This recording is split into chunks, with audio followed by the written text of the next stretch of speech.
Hello my listeners, कैसे हैं आप सब। उम्मीद करती हूँ अच्छे होंगे। और मेरा गला थोड़ा सा ख़राब हो चुका है और उसके लिए I am really sorry. But इसका मतलब ये नहीं कि मेरी तबीयत नहीं ठीक है, मैं बिल्कुल ठीक हूँ, बस आवाज़ की थोड़ी सी प्रॉब्लम है। तो चलिए शुरू करते हैं soul bride of double mafia के न्यू एपिसोड को। यहाँ पर वैष्णवी के दिमाग में खुरापात तो चल रहा था कि आखिर वो पता लगाएगी तो लगाएगी कैसे, लेकिन उसे इस बारे में तो जानना ही था कि आखिर उसके पति देव करते क्या हैं। रात भर सोते भी नहीं हैं, ना वो कुछ खाना वगैरह खाते हैं। कहीं रात में वो किसी जानवर या किसी इंसान, नहीं नहीं नहीं, वो वाकई राक्षस नहीं हो सकते, इतने भी डेंजरस नहीं हो सकते। पर मुझे पता तो लगाना पड़ेगा। ऐसे थोड़ी ना कि मैं किसी राक्षस के साथ अपनी पूरी ज़िंदगी बिताऊंगी। ना ना, बिल्कुल नहीं। वैष्णवी को तो यही लगा था कि वो पूरी ज़िंदगी के लिए इस घर में आई है, लेकिन उसे कहाँ पता था कि ये तो सिर्फ 1 साल की बात थी, या फिर शायद उससे भी कम। इसी तरह से अगला दिन होता है। अगले दिन वैष्णवी उठ चुकी थी, अपने मिशन के लिए रेडी हो चुकी थी। जैसे ही अभी वो कमरे से बाहर अपना एक कदम रखी थी, तभी किचन से वही शख्स बाहर की तरफ निकल रहे थे, जिससे वो तुरंत ही दरवाजे को बंद करते हुए जल्दी से आकर के उसी कारपेट पर लेट जाती है, किसी छोटे बच्चे की तरह छुप करके। ऐसा लग रहा था कि बस उसकी हिम्मत यहीं तक थी, कमरे से बाहर तो बेचारी निकल नहीं पा रही है। उसके आगे वो जाकर के क्या ही रसोई घर के पास चेक करेगी कि आखिर उसके पति देव करते क्या है रात भर।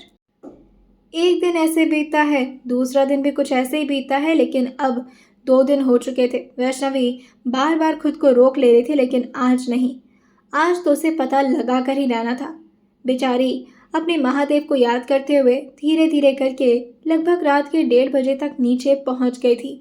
उसके कदम अभी भी कांप तो रहे थे, लेकिन फिर भी वो बहुत मुश्किल से अभी किचन की तरफ धीरे धीरे आगे बढ़ ही पाती। लेकिन तब तक एक फुटवेयर की आवाज़ उसके कानों में पड़ती है, और जैसे ही फुटवेयर की आवाज़ उसके कानों में पड़ी थी, वो दूसरी तरफ जाकर के एकदम से दीवार से चिपकते हुए छिप गई थी।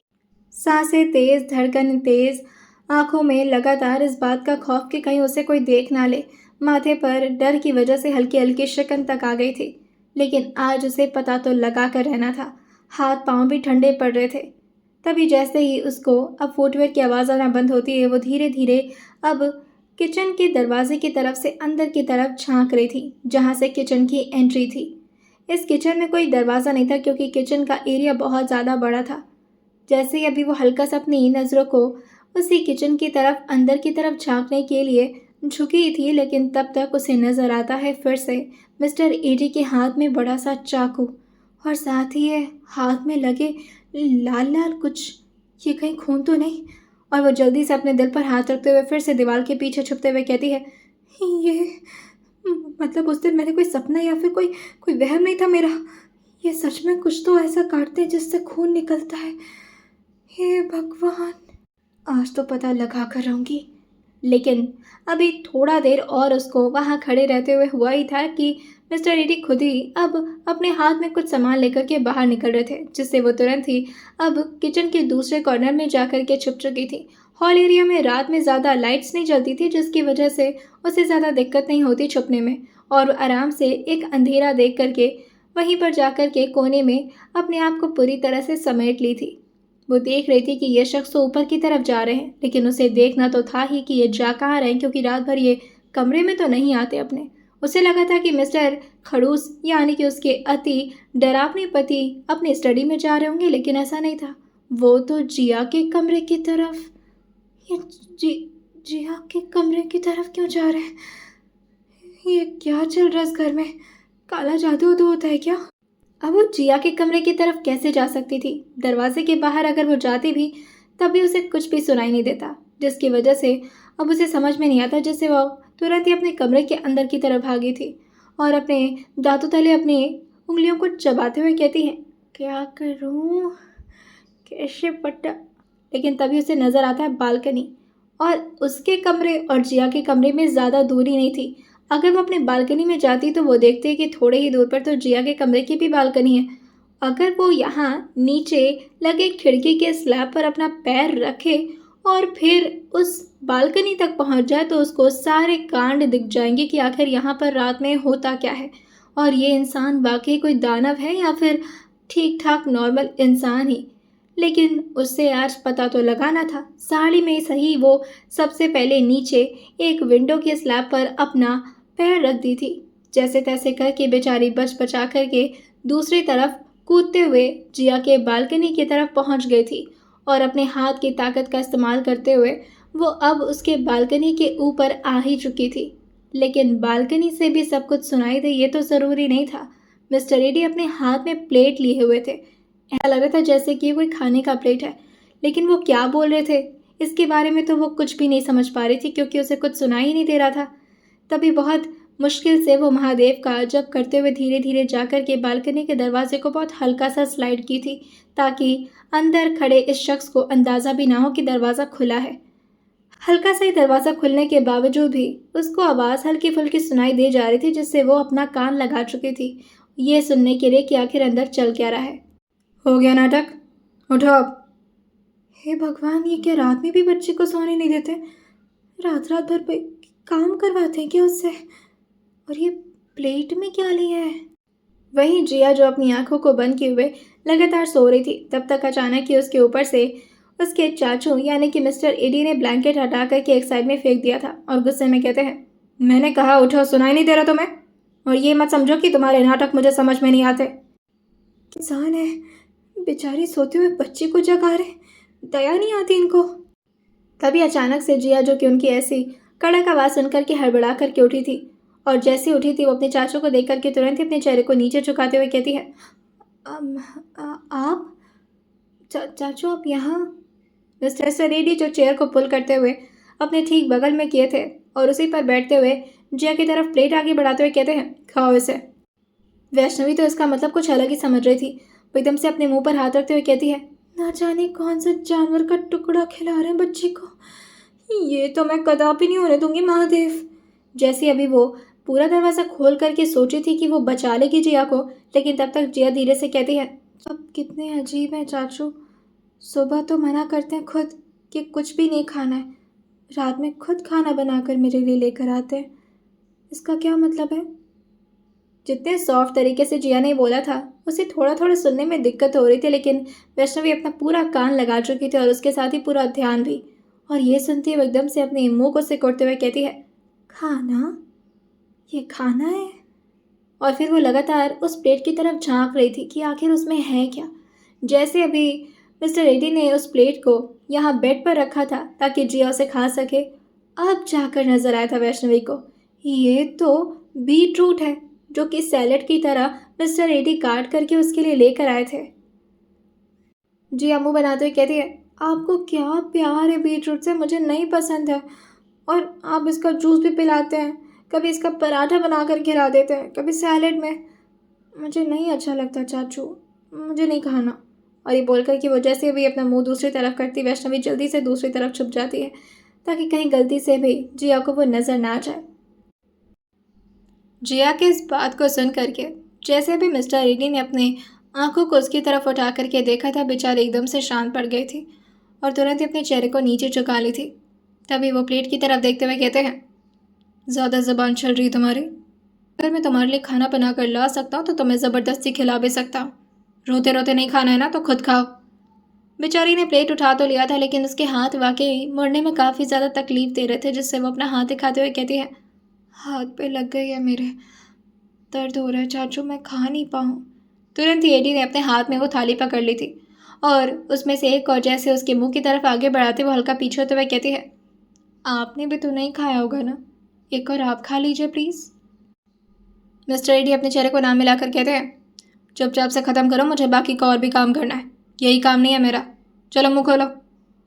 वहीं बाहर खड़ी वैष्णवी, जो कि अपनी आंखों को बड़ी बड़ी करके ऐसे अंदर की तरफ झांक रही थी कि नहीं, ये आदमी मेरा पति नहीं हो सकता, ऐसे कैसे, इतने अच्छे कैसे हो गए, सुबह मारते रात में ऐसे खाना बनाकर खिलाते हैं, ये तो कोई आत्मा लग रही है इनके अंदर।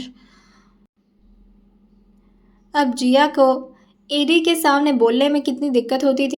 जिया एक कॉर्ड तो उनके हाथ से खा ली थी, लेकिन कॉर्ड चबाते चबाते ही कहती है, एक बार आप भी खा लीजिए ना प्लीज़, मुझे पता है कि आप नहीं खाना पसंद करते हैं, पर प्लीज़, बहुत अच्छा बनाया है आपने, एक बार मेरे लिए।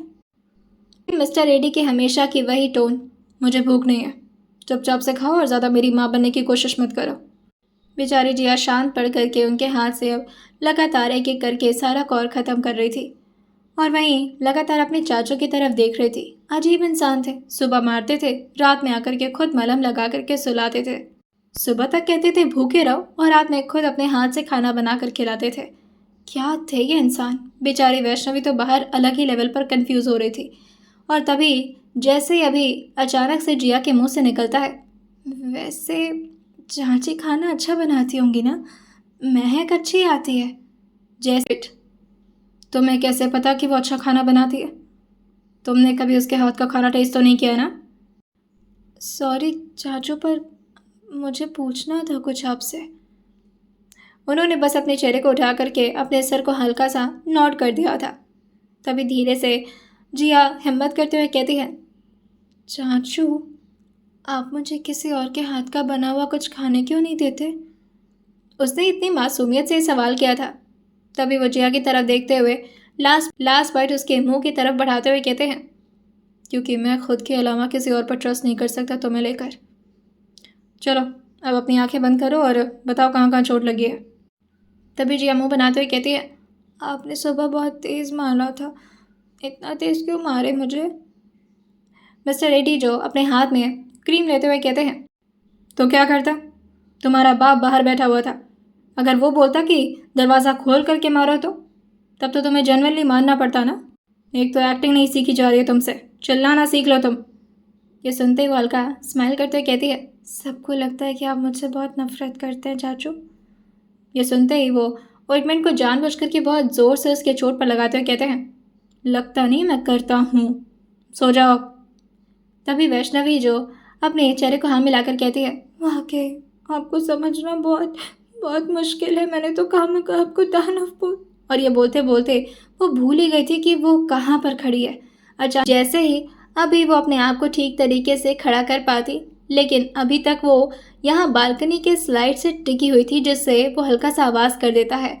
और हल्का सा के चक्कर में वो बेचारी एकदम से अपने आप को संभालते संभालते गिर ही गई थी। उसके मुंह से आवाज़ भी निकल गई थी, महादेव, शिट। और ये बोलते हुए जैसे अभी वो खड़ी होती, तब तक उसे समझ में आ गया था कि यहाँ तो मिस्टर एडी और जिया दोनों लोग को समझ में आ गया है कि यहाँ कोई तो है। जिया ने तो अपने ठीक सामने लगे शीशे की तरफ से देख भी लिया था इस साड़ी को, और वो इस साड़ी को पहचानती थी कि ये तो सुबह चाची ने ही पहना था। वो तुरंत ही उठ करके बैठती और जैसे अभी बाहर निकलने वाली होती, तब तक मिस्टर एडी उसको रोकते हुए कहते हैं, नहीं तुम यहीं रहोगी, मैं देख कर आता हूँ। लेकिन जिया उनको रोकते हुए कहती है, चाचू रहने दो ना, म्याऊं होगी शायद, खामखा आप परेशान मत। लेकिन तभी जैसे मिस्टर एडी उसे घूर करके देखे थे, वो तुरंत ही चुपचाप अब बेड पर ही बैठ जाती है और भगवान से लगातार प्रार्थना कर रही थी कि चाची प्लीज़ ना पकड़ाए। लेकिन वैष्णवी जी भी कोई कम थोड़ी ना थी। वो भी अब रेलिंग से नीचे की तरफ लटक चुकी थी और अपने आप को पूरी तरह से छुपाते हुए कहती हैं, बचा लेना बचा लेना बचा लेना बचा लेना बचा लेना बचा लेना महादेव। कहे क्या? और ये बोलते हुए वो जैसे ही अभी मुश्किल से ऊपर की तरफ देखी थी, यहाँ रेलिंग पर आराम से एक आदमी टिक करके उसी की तरफ देखते हुए पूछते हैं, ऊपर कैसे आओगे अब? ये कहाँ से आ गए? मैं गई काम से। सरेडी अपना हाथ आगे बढ़ाते हुए कहते हैं, चलो हाथ दो और ऊपर आओ, फिर देखता हूँ तुम्हें। लेकिन वैष्णवी जैसे उनके हाथ को अपनी तरफ नीचे आता देखती है, वो और ज़्यादा घबराने लगी थी और अपने चेहरे को ना मिलाते कहती है, नहीं नहीं नहीं नहीं नहीं, नीचे गई तो फिर भी जान से बचने का, अगर ऊपर गई तो ये अपने हाथ से मारेंगे मुझे, मैं नहीं जाऊँगी ऊपर। और ये बोलते हुए वो बेचारी यही सोच रही थी कि वो ऐसे ही लटकी रहेगी, लेकिन उसका हाथ इतना भी ज़्यादा मजबूत नहीं था और उसका हाथ एकदम से अब स्लिप हो रहा था। भगवान भी कब तक उसे बचा पाते। और वही मिस्टर रेडी उसको घूरते हुए कहते हैं, हाथ दोगे तुम? वैष्णवी का तो मुंह चोखे जैसा बन चुका था, उसे समझ में नहीं आ रहा था। बिल्कुल ऐसी सिचुएशन आ पड़ी थी उसके सामने, आगे कुआं पीछे खाई, लेकिन उसके लिए पीछे खाई वाला ऑप्शन ज़्यादा बेटर लगता है। बेचारे का हाथ भी अब स्लिप हो रहा था, क्योंकि उसके हाथ में इतनी भी ताकत नहीं थी कि वो खुद को इतने देर तक होल्ड कर पाए, जिसकी वजह से वो महादेव का नाम लेते हुए कहती है, बचा लेना, ऊपर नहीं जा सकती, नीचे गिर जा, आउच। और ये बोलते हुए उसका हाथ एकदम से फिसला था और वो धड़ाम से ज़मीन पर जाकर गिरी थी। लेकिन यहाँ बगीचा था, जिसकी वजह से कुछ प्लांट्स लगे हुए थे और उन प्लांट्स के ऊपर ही बेचारी झूल गई थी।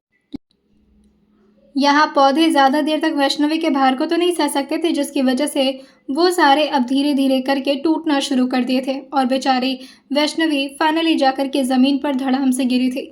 लेकिन उसको ज़्यादा चोट नहीं आई थी, क्योंकि अब ज़मीन और उन पौधों का फासला ज़्यादा तो था नहीं।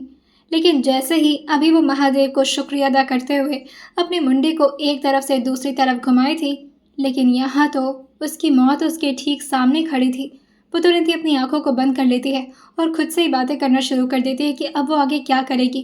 खुद के साथ ही डिस्कशन करते हुए वो सल्यूशन निकालती है। ऐसी पड़ी रहती हूँ, ये आ रहे हैं, अगर इन्हें पता चला ना कि मैंने क्या कांड किया है। पता तो चल ही गया है वैष्णवी, क्या करूँ, मरने की एक्टिंग करूँ क्या। और वो ऐसे अपने चेहरे को दूसरी तरफ मोड़ करके अपनी आंखों को प्रॉपरली बंद करते हुए बिल्कुल ऐसे रिएक्ट कर रही थी कि वो उसके अंदर तो अब जान ही नहीं बची है। लेकिन मिस्टर रेड्डी कोई बेवकूफ़ थोड़ी ना थे।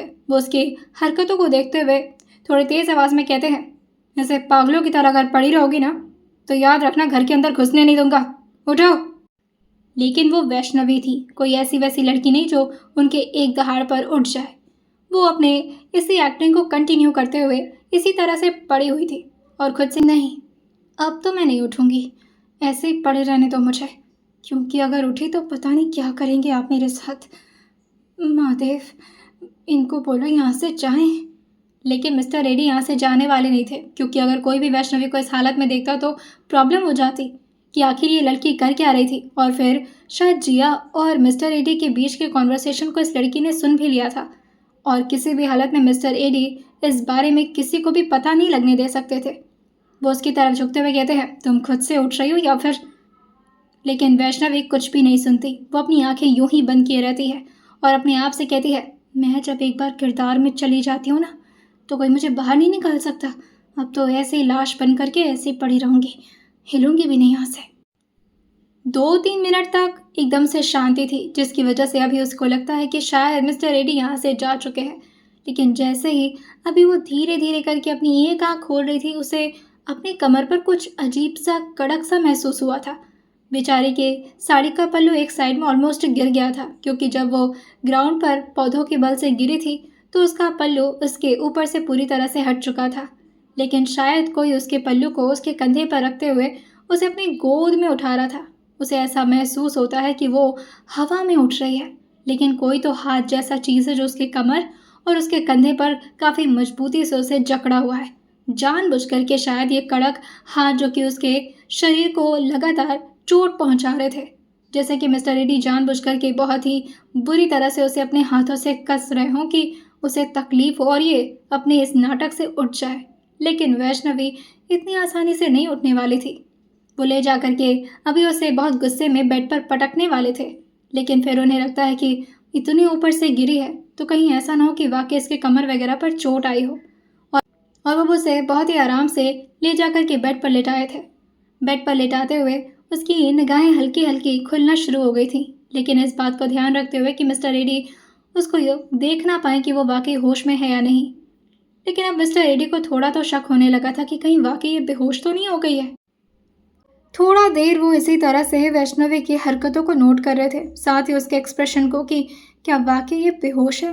लेकिन वैष्णवी की एक्टिंग को तो मानना पड़ेगा, एक बार भी उसने अपनी ना पलकें उठाई थी और ना ही उसके चेहरे से ऐसा लगा था कि वो होश में है, जिसकी वजह से अब मिस्टर रेड्डी थोड़ा सा तो कंसर्न हो गए थे। उन्हें नहीं चाहिए था कि ये लड़की इतनी आसानी से मरे। वो तुरंत ही फ़ोन उठाते और बालकनी की तरफ जाकर के गुस्से में किसी को बहुत बुरी तरह से आज सुनाने वाले थे। दूसरी तरफ से जैसे ही फ़ोन रिसीव हुआ था, यहाँ मिस्टर रेड्डी का गुस्सा जो अभी तक तो वैष्णवी पर निकलने वाला था, लेकिन अब वो बेचारे वेदांत जी पर निकल रहा था, जिसकी अभी अभी नई नई शादी हुई है। 2 स्टाफ को लेकर के मेरे घर पहुँचो तुरंत। रात के 2 बज रहे हैं सर, क्या बोल रहे हैं आप। तभी मिस्टर एडी जो गुस्से में कहते हैं, क्या बोल रहा हूँ सुनाई नहीं दिया है। अगर नहीं सुनाई दिया है तो अपने कॉल रिकॉर्ड्स को चेक करो। दोबारा बात रिपीट नहीं करूँगा और तुरंत, जितना जल्दी से जल्दी हो सके। मैं इस लड़की को और देर तक ऐसे झेलने नहीं वाला। मिस्टर वेदांत जी समझ गए थे कि मामला बीवी का है और इस वजह से उन्हें आना भी पड़ता है, और अगर नहीं आते ये वाला ऑप्शन उनके पास था नहीं। इशिता जो कि इस तरह से वेदांत को परेशान होता देख करके पूछ भी लेती है, क्या हुआ इतनी रात में कहाँ जा, क्या कोई बात है क्या। तभी वेदांत अपने फ़ोन को पकड़े हुए उसे घूरते हुए कहते हैं, कुछ नहीं, बस किसी का कमांड आया कि रात के 2 बजे पहुंचो। समझता क्या है खुद को ये? इशिता को क्या पता था कि किसके बारे में बात हो रही है? वो धीरे से खड़े होते हुए कहती है, क्या किसी ने कुछ बोला है क्या? नाम बताओ, अभी खोल के रख दूंगी उसको। आखिर में दोस्त हो तो मेरे, तुम्हें कोई परेशान? लेकिन तभी बीच में वेदांत जो उस शख्सियत का नाम बताया था जिसकी वजह से वो इतना परेशान है, रात में भी चैन से नहीं रहने देता। अरे मिस्टर रेडी, और कौन हो सकता है यार? जैसे इशिता ने ये सुना था, वो एकदम से अपने एक्सप्रेशन को बदलते हुए कहती है, ओह अच्छा वो। ये सुनते वेदांत जो अपने चेहरे को इधर उधर हिलाते हुए कहते हैं, क्या अभी तक तो खोलने वाली थी ना? चलो साथ में चल करके खोलते हैं उसे। इतना ऑर्डर क्यों देता है हमें? हम नौकर नहीं है उसके। तभी इशिता जो आराम से जा करके काउच पर बैठते हुए कहती है, नौकर ही है, आई मीन एम्प्लॉय है तो काइंड ऑफ। और वैसे भी उनसे कोई अच्छी उम्मीद मैं कर भी नहीं सकती। उनकी तो आदत है, वो सबसे ऐसी बात करते हैं। वेदांत जो गुस्से में अपने कपड़े को चेंज करते हुए कहते हैं, एक तो मेरी शादी हुई है, 1 मिनट के लिए उसको टाइम नहीं मिला कि मुझे कॉन्ग्रेचुलेशन बोले, और ऊपर से रात के 2 बजे बुला रहा है। क्या करूँ मैं उसका? तभी इशिता हल्का मुस्कुराते हुए कहती है, हाँ अगर इतना ही कुछ करना है तो जाकर के उनके सामने करना, मेरे सामने क्या बकवास कर रहे हो? तभी वेदांत जो इशिता की तरफ देखते हुए कहते हैं, तुम कभी मौका मत छोड़ना मेरी टांग खींचने का। जा रहा हूँ मैं तो स्टाफ को लेकर। तभी इशिता जो जाते जाते वेदांत की तरफ देखते हुए कहती है, वैसे हुआ क्या है? तबीयत खराब है एडी सर की। ये सुन करके मिस्टर वेदांत जो बिना उनकी तरफ देखते हुए कहते हैं, उसकी तबीयत खराब होगी तो वो खुद को भनक नहीं लगने देगा। शायद उसकी बीवी मतलब, चलो इसी बहाने कम से कम उसकी वाइफ को देखने का मौका तो मिलेगा। इस बात पर इशिता थोड़े गुस्से में कहती है, क्या? किसकी बीवी को देखने जा रहे हो? वेदांत को अच्छा मौका मिला था इशिता को जलाने का। वैसे भी इशिता तो ये चाहती थी ना कि 2 दिन बाद डिवोर्स फाइल उस पर साइन कर दे मिस्टर वेदांत। तभी वो जाते जाते दरवाजे को बंद करते हुए अपनी ड्राइविंग करते हुए कहते हैं, तुम समझ जाओ अब किसकी बीवी को। खैर मुझे लेट हो रहा है। और ये बोल करके वो तुरंत ही निकल चुके थे अब मिस्टर एडी के मेंशन की तरफ, यानी कि देशमुख परिवार के मेंशन की तरफ जल्द से जल्द पहुंचना था। हॉस्पिटल से 2 और स्टाफ को ले लिया गया था जो कि फीमेल स्टाफ थी। अब मिस्टर एडी यहाँ पर तो नहीं रहने वाले थे इस लड़की की शक्ल देख करके। एक तो इतना ज़्यादा गुस्सा आ रहा था इस लड़की पर कि मिस्टर एडी के बारे में कोई जानने की कोशिश करे, वो भी बिना उनकी मर्जी के। इससे तो उठने दो, इसकी तो जो हालत करूँगा ना मैं। इतना काम करवा रहा हूँ फिर भी इसको फ़र्क ही नहीं पड़ रहा है, और डर नाम की तो कोई चीज़ ही नहीं रह गई इसके शरीर में। ये बोलते हुए वो अब जिया के कमरे की तरफ आ चुके थे, जो कि ऑलरेडी बहुत ज़्यादा परेशान होकर के अपने आंसू बहाए जा रही थी। उसको ऐसे देख करके अब और ज़्यादा मिस्टर देशमुख को गुस्सा आ रहा था। इससे क्या हो गया? उसके सामने जाते हुए कहते हैं, तुम्हें मार खाना है मुझसे? तुरंत ही वो अपना आंसू पोंछते हुए कहती है, क्या हुआ चाची को? आपने फिर से कुछ किया क्या? और वो यहाँ क्या कर रही थी? ठीक है ना वो अभी? और आप ऐसे भागे भागे क्यों? लेकिन इतने सारे सवाल का जवाब नहीं देने वाले थे वो, और गुस्से में कहते हैं, चुपचाप से सो जाओ। और हाँ, तुम कमरे से बाहर नहीं निकलोगी। अगर किसी को अंदाज़ा भी हुआ ना कि तुम चलने लायक हो तो फिर से मुझे ऑर्डर मिल जाएगा तुम्हें मारने का। तभी जिया थोड़े नाराज़गी भरे टोन में कहती है, आपके सामने तो किसी की हिम्मत ही नहीं होती बात करने की, फिर आप ये सब क्यों करते हैं? आप सच में मुझे मारना चाहते हैं ना? नफरत करते हैं मुझसे? ये सुनते ही एडी जो उसको कुछ भी एक्सप्लेन नहीं करना चाह रहे थे इस वक्त, क्योंकि उन्हें पता था कि उनका गुस्सा कितना ज़्यादा हाई हो रखा है और कहीं वाकई ही जिया पर उनका हाथ ना उठ जाए। बच्ची है, झेल नहीं पाएगी। जिया जो लगातार बोले जा रही थी कि आप भी उन लोगों से डरते हैं। नहीं, आप तो किसी से नहीं डर। लेकिन तभी बीच में मिस्टर रेडी की फ्रस्ट्रेशन एकदम से ट्रिगर कर गई थी, और वो अभी तक तो बाहर जाने वाले थे, लेकिन उसकी तरफ मुड़ते हुए कहते हैं, डरता हूँ मैं, बहुत ज़्यादा डरता हूँ, क्योंकि मजबूर हूँ। तुम पर हक नहीं है मेरा। अगर किसी दिन उनका मन किया ना, तुम्हें अपने साथ लेकर के चले जाएंगे, फिर मेरा क्या होगा? तुम्हें अपने पास रखने के लिए अगर मुझे तुम्हें थोड़ी बहुत तकलीफ भी देनी पड़ी ना, तो मुझे देना पड़ेगा, क्योंकि अगर तुम उन लोगों के साथ गई तो। तभी जी अपने चेहरे को जल्दी जल्दी नाम मिलाकर कहती है, नहीं, मुझे आपको छोड़कर कहीं नहीं जाना। वो लोग तो बहुत बहुत बुरे हैं। मेरे पापा तो आप ही हैं ना? जैसे ही जिया ने पापा शब्द का यूज़ किया था, उनके चेहरे पर एक हल्की हल्की स्माइल आने वाली थी, लेकिन वो तुरंत ही उसे रोकते हुए कहते हैं, तो पापा की बेटी चुपचाप से पापा की बात मानेगी और सो जाएगी बाहर। और अगर आंखों से एक भी आंसू आए ना, तो मैं वाकई बहुत अच्छा रीज़न दे दूंगा तुम्हें रोने का। ये बोलते हुए वो तुरंत ही दरवाज़ा बंद करके बाहर निकल चुके थे। साथ में अपने हाथ में उन्होंने प्लेट भी ले लिया था और उसे ले जाकर के किचन के सिंक पर डालते हुए अपने फ़ोन की तरफ लगातार चेक किए जा रहे थे कि मिस्टर वेदांत जी कब पहुंचेंगे यहाँ पर।